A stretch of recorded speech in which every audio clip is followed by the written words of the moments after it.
15 taon siyang nakulong. Matagal nating sinubaybayan ang kanyang istorya.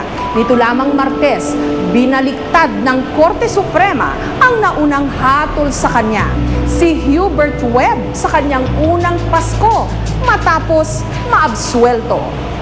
This court hereby finds all the principal accused guilty.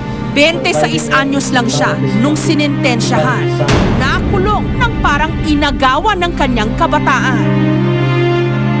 The court and bank, in a vote of 7-4, has acquitted Hubert Jeffrey P. Webb. Makalipas ang 15 taon, ang sabi ng Korte Suprema, wala palang sapat na batayan para siya at ang kanyang mga kasamahan ay maparusahan sa krimeng ikinagimbal ng sambayanan.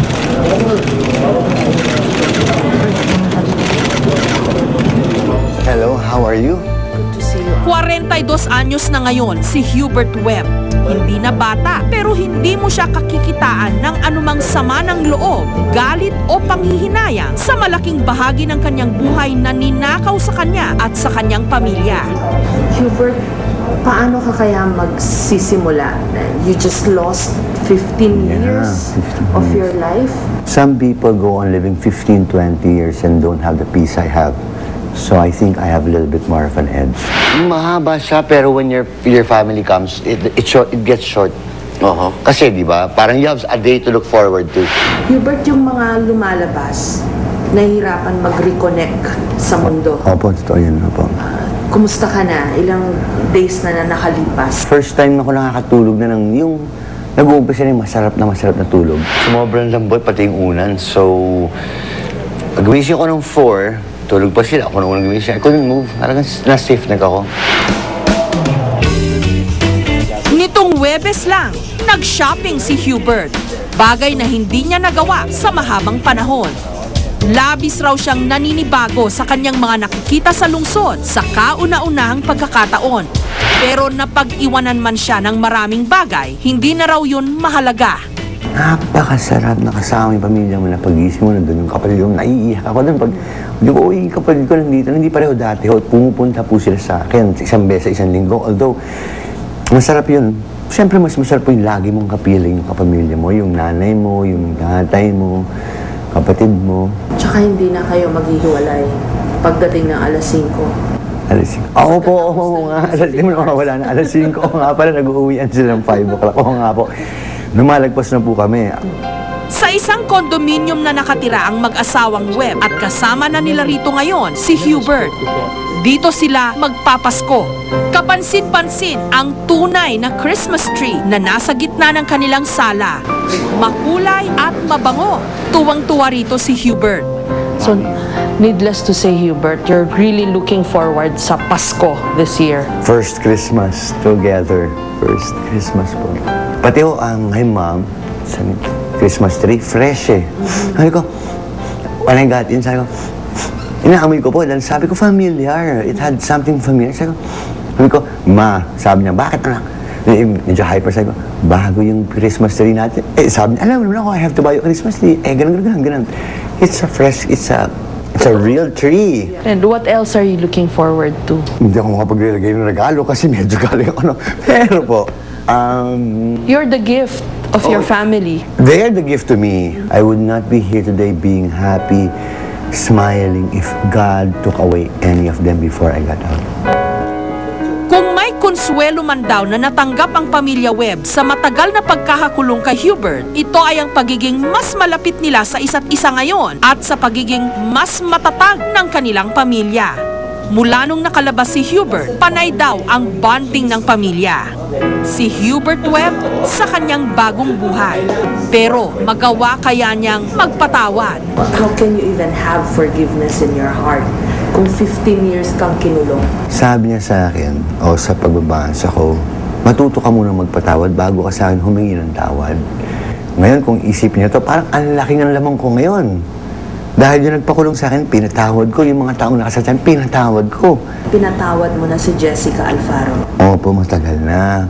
Kay Mang Lauro, Alam niyo ho, pareho kaming biktima dito.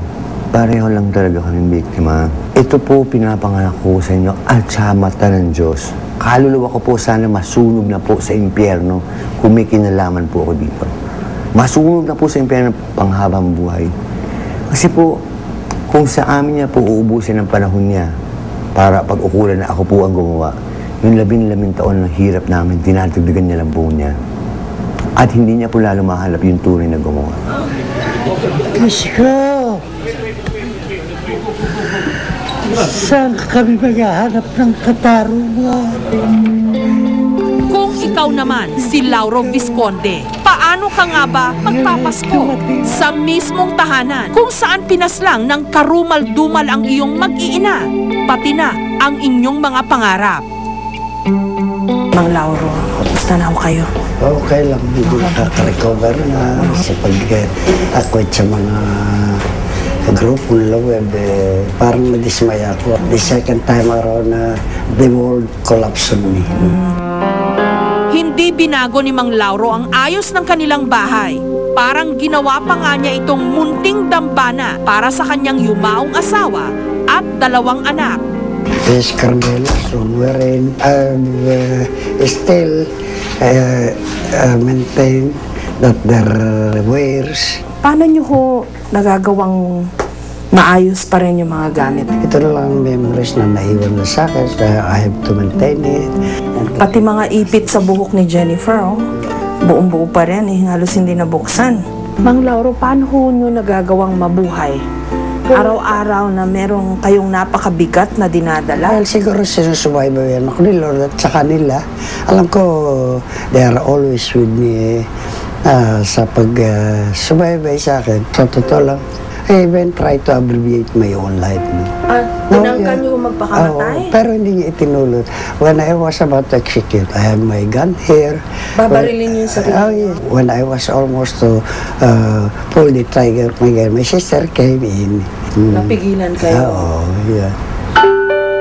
Kung ikaw, si Lauro Visconde, saan ka pa nga ba huhugot ng lakas para mabuhay pa, gayong patuloy ding mailap ang hustisya? Pero Mang Lauro, sabi ho ng mga web, biktima rin po sila. Kung magpalit kaya kami ng sitwasyon, ako kahit magdusa sa bilang ko, kahit ilang pong tao papayag siya.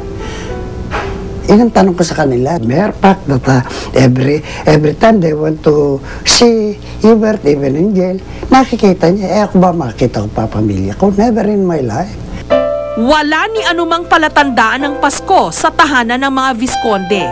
Walang parol, walang makulay na ilaw, walang Christmas tree. Para kay Mang Lauro, patay ang diwa ng Pasko. I cannot enjoy the spirit of Christmas that way. I'm alone in the absence of my family. So what I have to do is to go to their tomb and offer flowers and lighted candle and offer my prayer as if they were physically present, even they are already gone.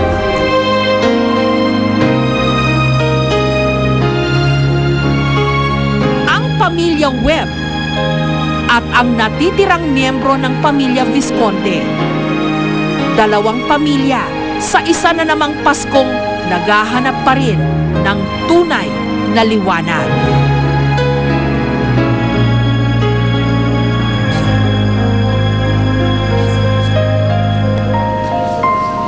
Masaya kung may masarap at masaganang Noche Buena. Pero hindi rito dapat nakasentro ang kahulugan ng Pasko dahil ang tunay na diwa nito, pag-ibig.